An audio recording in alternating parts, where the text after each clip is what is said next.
Europe 1. Le grand direct des médias, Jean-Marc Morandini. On a beaucoup parlé de lui ces dernières semaines. À partir de ce soir, Samuel Etienne remplacera Julien Lepers à la présentation de Questions pour un champion sur France 3. Il aura pour mission de moderniser le jeu à l'antenne depuis 27 ans. Alors comment ce journaliste appréhende-t-il ce nouveau challenge de l'animation des jeux? Il est en direct ce matin avec nous sur Europe 1. Samuel Etienne, bonjour. Bonjour Jean-Marc, ça va? Très bien, merci d'être en direct avec nous ce matin sur Europe 1. Je crois que j'ai compris, enfin, ce week-end, pourquoi vous aviez accepté de faire Questions pour un champion. Dites-moi. Parce que c'est payé 40 000 € par mois. Si seulement. Vous voulez savoir combien je gagne par mois, Jean-Marc? Je sais pas, est-ce que vous gagnez autant que Julien Lepers, puisque la patronne de France 3 a dit que c'était 40 000 € par mois? Alors, moi, je suis pas très langue de bois parce que j'ai interviewé tellement d'hommes politiques qui en faisaient que. Mais là-dessus, je vais l'être complètement, Jean-Marc. Moi, je parle jamais d'argent. J'ai jamais dévoilé mon salaire. Donc, je vais pas le faire aujourd'hui avec vous et je vais vous décevoir. Par contre, je peux vous dire que je gagne pas 40 000 € par mois. C'est-à-dire que France 3 fait une bonne affaire? Ça, je sais pas parce que. C'est elle qui l'a dit, Oui. qui gagnait 40 000 € par mois. Donc, je pense que la patronne de France 3 ne ment jamais. Donc, 40 000 € par mois, vous gagnez combien? La moitié? Non, je vous dirai pas, Jean-Marc. Pourquoi? Non, parce que je parle pas d'argent, parce qu'on est dans un pays qui a un rapport un peu particulier à l'argent. Donc moi, c'est une règle que je me donne. Vous savez qu'aux États-Unis, les gens peuvent se donner leur salaire comme ça au dîner. Nous, on le fait pas, Jean-Marc. Je suis sûr que si je vous le demande là, brûle pour point, vous me le donnez pas forcément. C'est une question? Oui. Ouais, 19 000. Ah si, vous me le dites. Ouais. D'accord, ok. Moi, je le fais pas. D'accord. Là, C'est dommage. Mais j'assume totalement ma langue de bois sur ces questions d'argent. Hein. Pourquoi? D'abord parce que c'est pas ce qui me motive dans ce métier. C'était un rêve d'enfant de devenir journaliste, d'être dans un endroit comme ça, dans un studio aussi prestigieux que celui d'Europe 1 ici. C'était ça mon rêve, moi. Et c'est ça qui m'a construit. Et c'est comme ça que je suis payé. Donc je vais pas vous dire que j'ai pas besoin d'argent parce que oui, effectivement, pour payer le loyer, c'est ça. Moi, je fais de la radio, motos. je fais de la télé, donc voilà. Je dis que mes deux salaires cumulés, ça fait 19 000 €. Mais c'est pas ma motivation. Je peux vous dire que je gagne beaucoup moins que vous. À France 3. Là, aujourd'hui, je gagne beaucoup moins que vous, ouais. À France 3. Ouais. Quand vous allez animer ce jeu. Ouais. D'accord. Pourquoi vous faites ce jeu?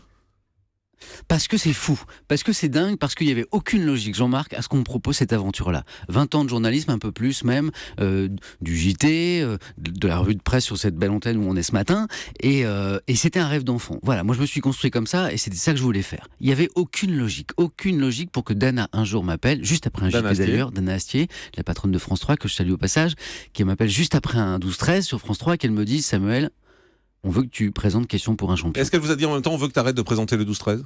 Ça allait toi, je me suis même pas posé la question. Non, mais est-ce qu'elle vous a dit on veut que tu arrêtes de présenter le 12-13 donc on te propose autre chose? Non, non, pas du tout. Pas du tout. Le 12-13 marche très bien, les audiences sont au beau fixe, c'est un journal qui va bien, comme tous les journaux de la 3 d'ailleurs. Le 12-13, le 19-20 et le Grand Soir 3, je sais pas si vous avez vu, mais Patricia Loison a fait un record. On l'a reçu la semaine dernière. Très récemment. Ah non, c'est pas comme ça. Moi, je quitte pas le JT parce que ça va pas bien. J'adore le JT. Pour moi, c'était un Graal, un véritable Graal, le JT. J'étais hyper fier de faire ça. C'est juste que j'ai besoin de changement, j'ai besoin de défis surtout. J'ai besoin de me dépasser. Mais ça, c'est un dépassement et c'est un défi un peu fou. On se connaît depuis un moment, Samuel Etienne, et à un moment donné, on vous imaginait présenter le 20h, même à la place de Patrick Poivre d'Arvor, parce qu'il y avait un ton un peu similaire, en tout cas dans votre façon de présenter. Et finalement, on vous imagine remplaçant de Patrick Poivre d'Arvor, on vous retrouve remplaçant de Julien Lepers. Il y a un truc qui colle pas, non? Non, justement, c'est ça qui est fou, c'est ça qui est drôle. Parce que c'est la surprise. Je me sens terriblement vivant. Une vie, c'est ça, quoi. C'est pas juste. Certes, mon rêve, c'était d'être journaliste. Certes, à un moment, j'ai pu rêver du 20h, puisque quand on commence à faire de l'info à la télé, quand on est jeune présentateur à iTélé, par exemple, on se dit, mais c'est quoi le top, c'est quoi le Graal? On dit, c'est le 20h. Et là, ça vous fait plus rêver? Pas forcément, non, parce que, comme beaucoup de mes confrères d'ailleurs, quand j'ai l'impression d'avoir fait un peu le tour d'un exercice, d'en maîtriser à peu près les codes, c'est pas que je m'ennuie, mais je me dis, et après quoi? Comment je me mets en danger? Comment j'apprends des nouvelles choses? C'est ça où on se sent vraiment vivant. C'est-à-dire, faute du 20h, vous vous dites, je vais faire un jeu. Ah non, c'est pas ça. En plus, le 20h, parlons du 20h si vous voulez, Jean-Marc, mais effectivement, vous avez vu les titulaires aujourd'hui? Je veux dire, David Pujadas, Gilles Boulot, et les gens derrière, les jokers, Marie Drucker. Enfin, on est à un niveau d'excellence quand même extrêmement élevé. Pourquoi moi, je pourrais prétendre à être meilleur que ces gens-là? Donc à un moment, on se dit, le 20h, c'est un rêve, c'est presque un rêve d'enfant, pourquoi pas? Mais cette aventure-là, elle est quand même complètement dingue, quoi. Voilà. Mais vous tournez la page du journalisme? Non.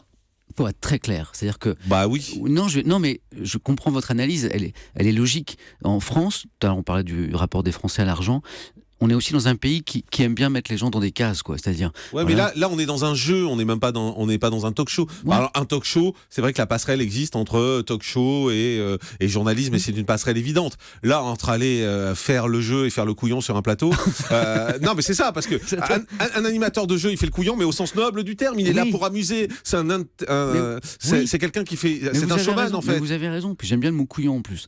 Mais je suis content que vous l'utilisiez ce matin. Parce que je suis Marseillais, moi, vous savez. Ouais, donc couillon, c'est un mot sympa chez moi. Parce que dans les médias, on a parfois un langage trop châtié, et c'est chiant, et couillon, j'adore. Et je le salue ce matin. Non, mais évidemment, mais oublions ces passerelles. Mais vous n'êtes pas un showman, vous. Qu'est-ce que vous allez faire dans un jeu? Je suis pas un showman. Mais je reviens à votre question sur le journalisme. Oublions les passerelles à l'instant. Moi, j'ai 20 ans de carte de presse, 20 ans de journalisme derrière moi. Donc aujourd'hui, on est le 22 février, lundi 22.